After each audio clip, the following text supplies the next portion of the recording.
አንዳንዴ ሰላም የነበረ ህይወታችሁ ድንገት ሲመሰቃቀል ውስብስብ ሲል ምንድነው የተፈጠረው? እኔ ትዳር መያዝ ፈልጋለሁ እንደው የሚመስለኝ ሰው አላየሁም ትላለች። ተማሪ ሆኖ እኔ መማር ፈልጋለሁ ስኮላርሺፕ ከየት ይመጣል? እንዴት ነው ማረገው ይላል። የሰው ውድነት የተገኘበት ብሔር ወይም የትምህርት ደረጃ ወይም እድሜው አይደለም። በሸክላ ሰሪው እጅ ምን ያህል ተሰርቷል ነው። ለምትቀመጭበት ወንበር ያዘጋጅሻል፣ ለሚሰጥሽ በረከት ያዘጋጅሻል፣ ይሰራሻል። ጨርሰህ ስራኝ፣ የተጀመረ ህንፃ ሆኜ አልቅር። የተጀመረ ህንፃ አያምርም። ኒው ሌቭል ኒው ዴቭል ይባላል። አዲስ ሌቭል ላይ ስትወጪ አዲስ ዴቭል ይመጣል። ጭቃው በሸክላ ሰሪው እጅ እንዳለ እናንተ በእኔ እጅ አላችሁ አለ።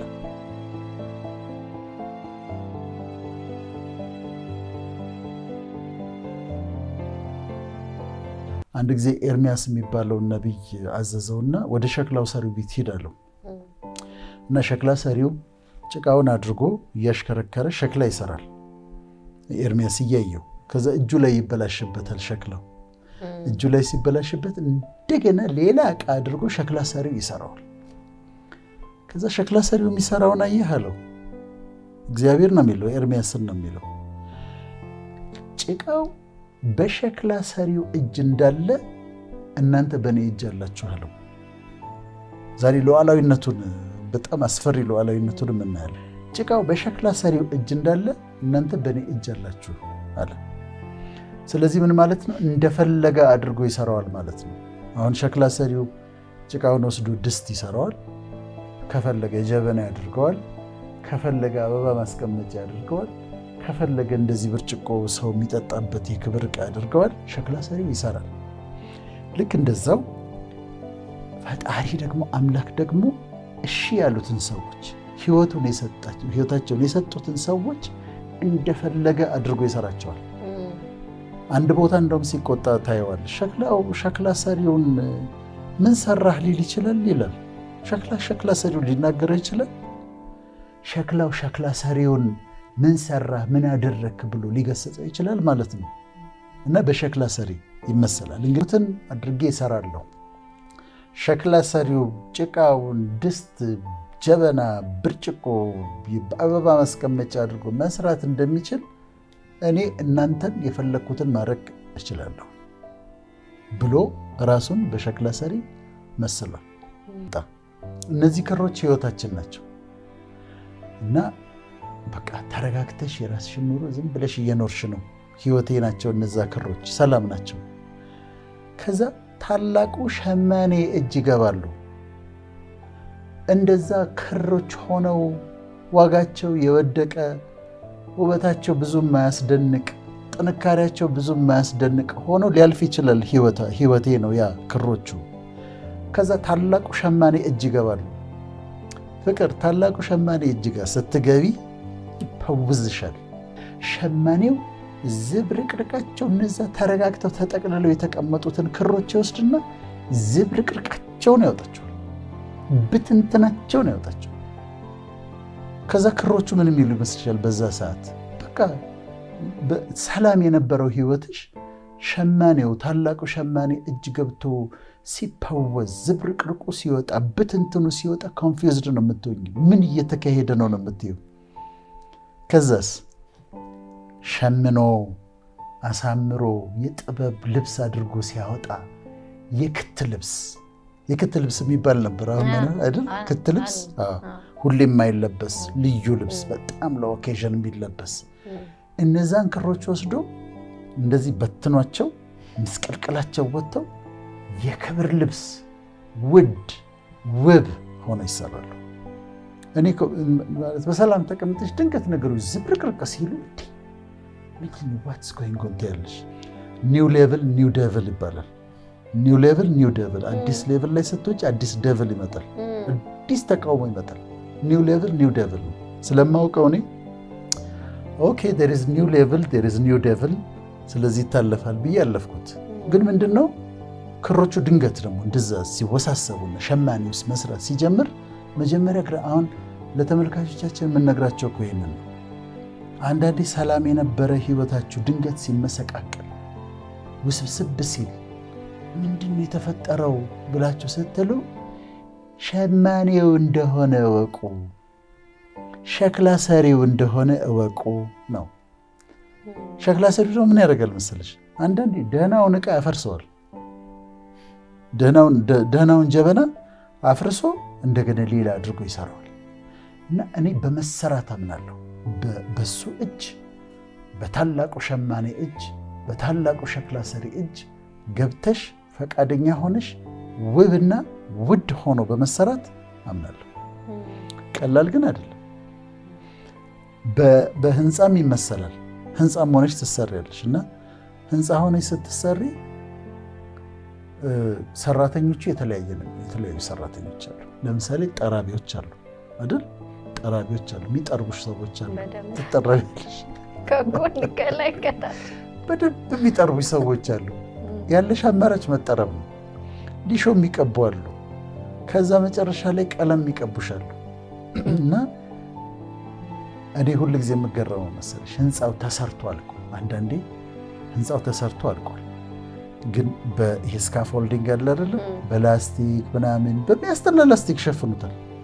አልቋል እኮ ግን ላስቲኮች እንደዚህ ላዩ ላይ ያሉ፣ ከስር የፈራረሱ ነገሮች አሉ፣ የተሰባበሩ ሸክላዎች አሉ። አያምርም። አንድ ወር ስጪው ተቀብቶ አልቆ። ፊኒሽንግ ውድ ነው ታውቂያለሽ። ሁልጊዜ ህንፃ የሚሰሩ ሰዎች ፊኒሽንግ ውድ ነው ይላሉ።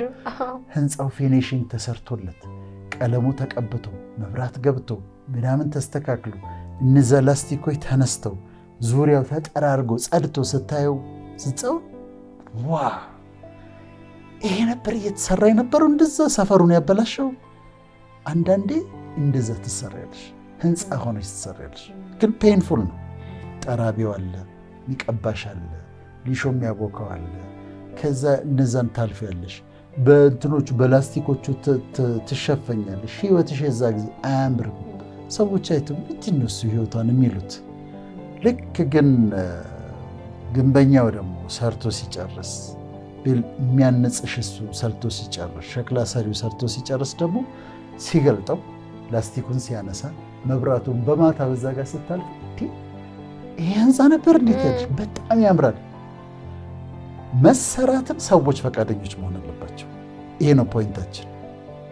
ህይወታቸው እንዲለወጥ ከፈለጉ ፈቃድህ ትሁን ማለትን መልመድ አለባቸው።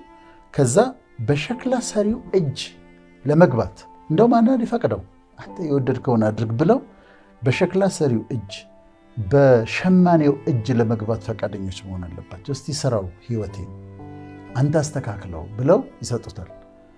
ከዛ ምስቅልቅል ይላል። ከዛ አውትፑቱን ስታይ፣ ውጤቱን ስታይ ግን በጣም ነው የሚያምረው። በጣም ውድ ነው ፍቅር። እና ይሄንን በመሰራት እኔ ያምናለሁ። አፍርሶም ይሰራል። እና አትደንግጡ። እንደዚህ አይነት ነገር እንደውም ጨርሳኝ ነው የሚባለው። ጨርሰህ ስራኝ። የተጀመረ ህንፃ ሆኜ አልቅር። የተጀመረ ህንፃ አያምርም። ተጀምሮ የቆመ መሀል ላይ ገንዘብ ያጥራቸውና ይተውታል። ከዛ ግማሽ ህንፃ ተሰርቷል፣ አያምርም። እንደውም ችግሩ በሚኖርበት ጊዜ ምን መሰለሽ መሆን ማለት ያለብን፣ ጨርሰኝ፣ ጨርሰህ ስራኝ። በቃ ፕሪፔር ነው። አሁን እሱ ለክብር እያዘጋጀሽ ነው። ለውብ ለሆነ ነገር ለከፍታ እያዘጋጀሽ ነው። አላሂም ፈቃጅለት ይስራና ይጨርስ። ፔንፉል ነው፣ ሊያም ይችላል። ግን በሸማኔው እጅ ነሽ፣ በሸክላው እጅ ነሽ እና የእሱን ሉዓላዊነት መቀበል፣ ከዛ ለመሰራት ፈቃደኛ መሆን፣ መታገስ፣ አውትፑቱን መጨረሻ የሚመጣውን ውብ ድንቅ የሆነ ነገር ማሰብ ጥሩ ነው እና ካስቸገርሽው በቃ ዝም ብሎ በጠዋት ማታ እየተነሳይ ዝም ብሎ ማጉረምረም፣ ዝም ብሎ ማማረር፣ ዝም ብሎ እንትን ከሆነ ጅምር ህንፃ ነው የምትሆኝው። ጅምር ህንፃ በቃ ተጀምሮ ያላለቀ። ከዛ ህይወትሽም ኢንታንግልድ የሆነ የተወሳሰበ ውል የሌለው ይሆናል። ግን በሱ ሉዓላዊነት ካመንሽ፣ በሱ ሶቨርኒቲ ካመንሽ፣ ያንተ የወደድከውን ነገር አድርግ። ዱ ዋቴቨር ዩ ላይክ። አንተ የህይወቴ አርክቴክት ነህ። አንተ የህይወቴ ሸማኔ ነህ። አንተ የህይወቴ ሸክላ ሰሪ ነህ። ብለሽ ከሰጠሽው ከፈቀድሽለት ትረስት ካረግሽው ሉዓላዊነቱን ተጠቅሞ እዚህ ጋር የነበርሽው ማንነትሽን እዚህ ጋር በጣም በጣም ውድ አድርጎ ይሰራል። ከፈጣሪ ጋር ስኖር የኔ ህይወት እንደዚህ ነው፣ ከዛ ይሄ እንደዚህ ነው፣ ይሄ እንደዚህ ነኝ፣ ከዛ እንዲህ ነው የማደርገው እና አልልም። እንደሱ አይደለም የኔ ግንኙነቴ ከአምላክ ጋር ያለኝ ግንኙነት። ሉዓላዊነቱን እቀበላለሁ፣ ሁሉን ቻይነቱን እቀበላለሁ። በእኔ ህይወት ላይ ምንም ነገር ማድረግ መብቱ እንደሆነ፣ ደስ ያለውን ነገር ማድረግ መብቱ እንደሆነ እቀበላለሁ። በጣም ነው ደስ የሚለኝ ሉዓላዊነቱ፣ ሶቨርኒቲ እና በቃ ከሱ አትሪቢዩትስ ከሱ ማንነት አንዱ በጣም መወደው ሉዓላዊነቱ። ደግሞ ይችላል ምንም ነገር እኮ ማድረግ ይችላል። ከፈለገ ያሽቀነጥርሻል፣ እዛ ጋር መጣል ይችላል። ከፈለገ እዛ ላይ ማውጣት ይችላል። የፈለገውን ነገር ማድረግ ይችላል። በመሰራት ውስጥ ያለውን ህመም ካልተረዳሽ ለመሰለሽ እሱ እዛ ጋር የሚያሳልፍሽ ውድና ውብ አድርጎ እየሰራሽ ነው ብለናል። ሁለተኛ ሊባርክሽ ስለፈለገ ትችይዋለሽ ወይ? በረከቱ ትችይዋለሽ? ይሄ ነው ጥያቄው። አሁን ለምሳሌ አንድ ሰው ሊባርከው ፈለገ፣ በረከቱን መቋቋም ይችላል? አንዳንድ ሰው እኮ ለምሳሌ ገንዘብ ከሆነ የሚጠይቀው 1 ሚሊዮን ብር ሰጥቶት እኮ ልጁ እኮ ሄዱ ጠጥቶ እኮ ሊሞት ይችላል። ጠጥቶ አዲስ አበባ ያለ ናይት ክለብ በሙሉ ዞሮ ተደብድቦ ሊሞት ይችላል። ለምንድን ነው? ሬዲ አይደለም። ያንን ሀብትን ለማስተናገድ ሬዲ አይደለም። ዝናን ለማስተናገድ ሬዲ አይደለም። ስልጣንን ለማስተናገድ ሬዲ አይደለም። አንዳንድ ሰዎች በየሚኒስቴር መስሪያ ቤቱ እኮ የምታገኛቸው ሰዎች አሉ።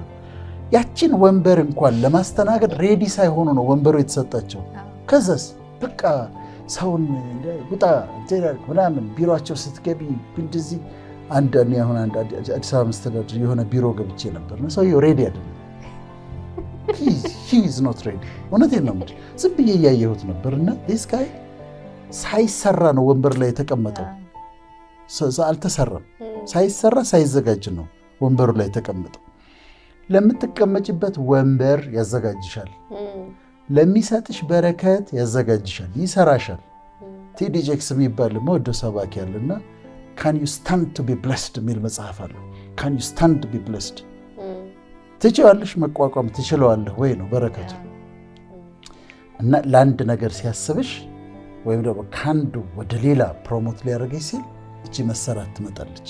መንገድ ላይ ልጅ አቅፈው የቆሙ መብራት ላይ ስንት እናቶች እያሉ ከዛ ናይት ክለብ ሄዶ አንደኛ ደስ የማይልም ክብርም አይደለም ነውርም ነው። ምን ማለት ነው? ሳይሰሩ ገንዘብ ያገኙ ሰዎች ናቸው። ሳይሰሩ ስልጣን ያገኙ ሰዎች አሉ። ሳይሰሩ። ስለዚህ ስራኝ፣ ህንፃውን ጨርሰው፣ አርክቴክት ሆይ ህንፃውን ጨርሰው ስራና፣ ሸክላ ሰሪ ሆይ ሸክላውን አሳምረህ ስራው። ጊዜ ከሰጠሽው እኮ ፍቅር ቦታ፣ ይሄ ቆንጆ ቦታ የሚቀመጡ የአበባ ማስቀመጫቸው የተሻለ እንደዛ ውብ ቦታ ያስቀምጥሻል። ከዛ የሚሳሳላቸው እንዳይሰበር ይሄ በጥንቃቄ ያዙት፣ ይሄ እንዳይሰበር የሚባሉ እቃዎች አሉ። በቃ የከት የሆኑ በጣም ውድ የሆኑ በጥንቃቄ የሚያዙ እንደዛ አይነት ሰው ያደርግሻል። በማህበረሰቡ መካከል ፋንክሽን ታደርጊያለሽ። ዝም ብሎ ብትቀመጭ አይደለሽም፣ ግን ውድ ትሆኛለሽ። የሰው ውድነት የተገኘበት ብሔር ወይም የትምህርት ደረጃ ወይም እድሜው አይደለም። በሸክላ ሰሪው እጅ ምን ያህል ተሰርቷል ነው። በሸማኔው እጅ ምን ያህል አልፏል ነው። ፈቃደኛ ሆኖ ተሰርቷል ወይም ተማሪ ሆኖ እኔ መማር እፈልጋለሁ፣ ስኮላርሺፕ ኬት ይመጣል፣ እንዴት ነው የማደርገው ይላል። መሞከር ያለበትን ነገር መሞከር አለበት። መልሱ ግን እግዚአብሔር ያዘጋጃል። እኔ ትዳር መያዝ እፈልጋለሁ፣ እንደው የሚመስለኝ ሰው አላየሁም ትላለች። እንደው እኔ በቃ የምወደው አይነት ሰው አላጋጠመኝም፣ ትዳር ሳሊዝ ነው ወይ የምኖረው? አይ ያዘጋጃል። እዳይ እንዴት ነው የምከፍለው ይላል። የሚጨነቁ ሰዎች አሉ። ትሰራለህ፣ ማድረግ ያለብህን ታድርጋለህ። ግን አላህ ያዘጋጃል፣ እግዚአብሔር ያዘጋጃል። እውነትም ያዘጋጃል። ፍቅር እኔ በዘመን አይቻለሁ። ያዘጋጃል። የማትጠብቂው ቦታ ላይ አዘጋጅቶት ይጠብቅሻል። ሰርቶልሽ አንቺን ይሰራሻል። አንቺን ያዘጋጅሻል። ከዛ ለአንቺ የሚሆነውን ነገር ደግሞ ያዘጋጃል።